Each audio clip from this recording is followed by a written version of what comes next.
Hi there and thanks for listening to Leading Your Best Life. This is Lee Farnell, and in this program it really is a mind blower. It started with an email I got a few days ago and I just had to follow it up, and I want to share it with you. I'm so excited. Stay tuned. This is a really good one. Hi and welcome back. Well, this program, as you know, Leading Your Best Life, is about giving you the tools, the insights, the questions, the mindset to help you lead your very best life. And this show is about, well, it started with an email I got a couple of days ago. This 80-year study points to the secret to true success. Do you agree?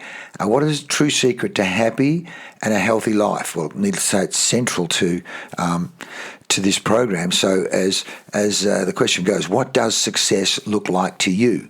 And of course, it means different things to different people around health, money, or family, or love, or happiness. It really is up to you.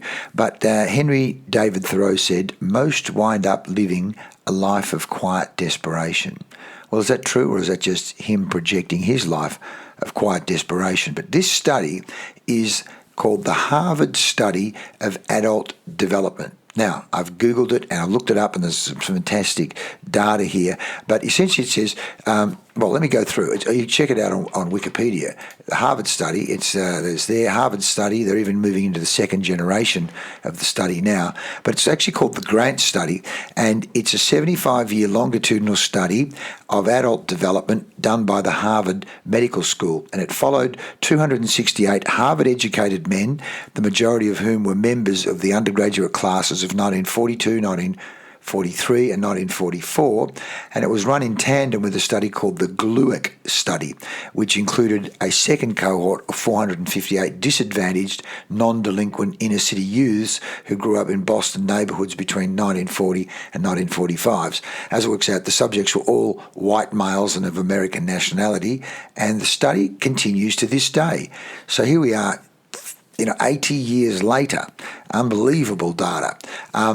So the subjects were evaluated every 2 years by questionnaires through information from their physicians and by personal interviews, and information was gathered about their mental and their physical health, their career enjoyment, their retirement experience, and their marital quality. And the goal of the study was to identify predictors to healthy aging. The study, its methodology and its results are described in 3 books by a principal investigator in the study, George Valiant.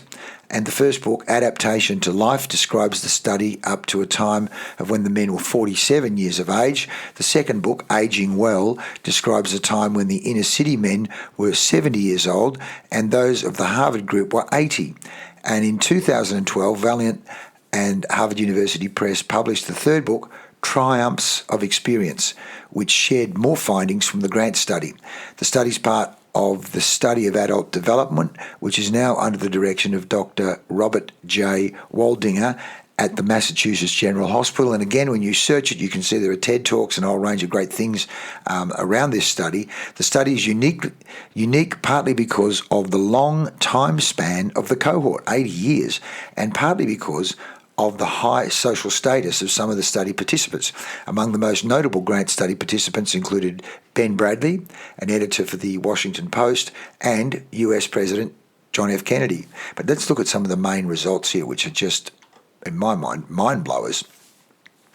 George Valiant, who directed the study for more than 3 decades, has published a summation of the key insights the studies yielded in the book Triumphs of Experience, The Men of the Harvard Grant Study. In no particular order, but this is how it lists. Alcoholism is a disorder of great destructive power. True. Alcoholism was the main cause of divorce between the Grant Study men and their wives. It strongly correlates with neurosis and depression that followed the alcohol abuse. In other words, it's not the answer. It's actually a destructive tool. I'm not a prude, but I always say alcohol can be a friend, but a terrible enemy. But it's certainly a very bad crutch. Together with associated cigarette smoking, alcoholism was the single greatest contributor to early morbidity and death. Financial success, look at this, financial success depends on warmth of relationships, not on intelligence. What the heck? Financial success depends on warmth of relationships, not on intelligence. Those who scored highest on measurements of warm relationships earned an average of $141,000 a year more at their peak salaries, usually between ages 55 and 60. Warmth of relationships. And we talk about this. Rapport, being present with the person, connecting, finding reasons to like a person. There's the very things we talk about when we're talking particularly about orange zone, that first 5 to 10 minutes of spending time with someone, and particularly in a business situation. No significant difference in maximum income earned by men with IQs in the 110 to 115 range and men with IQs higher than 150. So it wasn't to do with IQ. It was to do, and again, I suppose, that's what emotional intelligence talks about. It's not about IQ, it's about EQ, emotional intelligence, building relationships. Now look at this. Political mindedness correlates with intimacy. Aging liberals have more sex. Political mindedness correlates with intimacy. Aging liberals have more sex. It's hard to believe. You serious? Joe Biden has more sex than Donald Trump? Probably. Certainly probably more than Mitch McConnell. The most conservative men ceased sexual relationships at an average age of 68. The most liberal men had active sex lives into their 80s. Oh my God. That's interesting. It's a very good reason to be liberal. Men with relationship satisfaction were healthier in old age. Those that thrived in their relationships at 50 were more physically healthy at 80 years old. Now, again, with our Blokes Talk Beachside mental health and certainly our ocean swimming at Pod Squad, it's as much about the connection, spending time with people, talking, sharing ups and downs, and having a laugh together and being compassionate. And I mean, even this morning I was talking with a guy called Michael who said he literally just been on a 30-day retreat. He's 68 years of age. He said, I've been on a 30-day silent retreat. And he said the concept of being present with someone. He knew it intellectually about being present, but he said, no, I learned about actually being present with someone, not letting your mind jump ahead, next appointment or where I've just been or how good. Switch the judging voice off and be present with the person. Men with relationship satisfaction were healthier in old age. Those that thrived in relationships at 50 were more physically healthy at 80 years of age. Oh my God, the power and the importance of relationships and social support systems. But look at this point. The warmth of childhood relationships with mothers matters long into adulthood. The warmth of childhood relationships with mothers matters long into adulthood. Mothers, absolutely. Men who had warm childhood relationships with their mothers earned an average of $87,000 more a year than those men whose mothers were uncaring. Oh, mothers, please. Of course, then we go to what does it look like if you're an Indigenous person in Australia, a member of the stolen generation where, 1 in 3 or more kids was taken away from their mothers. Oh my goodness. Men who had poor childhood relationships with their mothers were much more likely to develop dementia when old. Goodness gracious. How about that? Late in their professional lives, the men's boyhood relationships with their mothers, but not with their fathers, were associated with effectiveness at work. My God, relationships with mothers, so important with effectiveness at work, building teams, building relationships. The warmth of childhood relationships with mothers had no significant bearing on life satisfaction at 75. So people may like their life, etc., but their success at work and working in teams was made a mother's relationships so important. The warmth of childhood relationships with fathers correlated with lower rates of adult anxiety. Wow. The warmth of childhood relationships with fathers correlated with lower rates of adult anxiety, greater enjoyments of vacations, increased life satisfaction at age 75, lower rates of adult anxiety. So the dad giving the man, and let's say the man and woman, a sense of certainty, a sense of structure, a sense of right or wrong, a sense of, lack of doubt, lack of cognitive dissonance.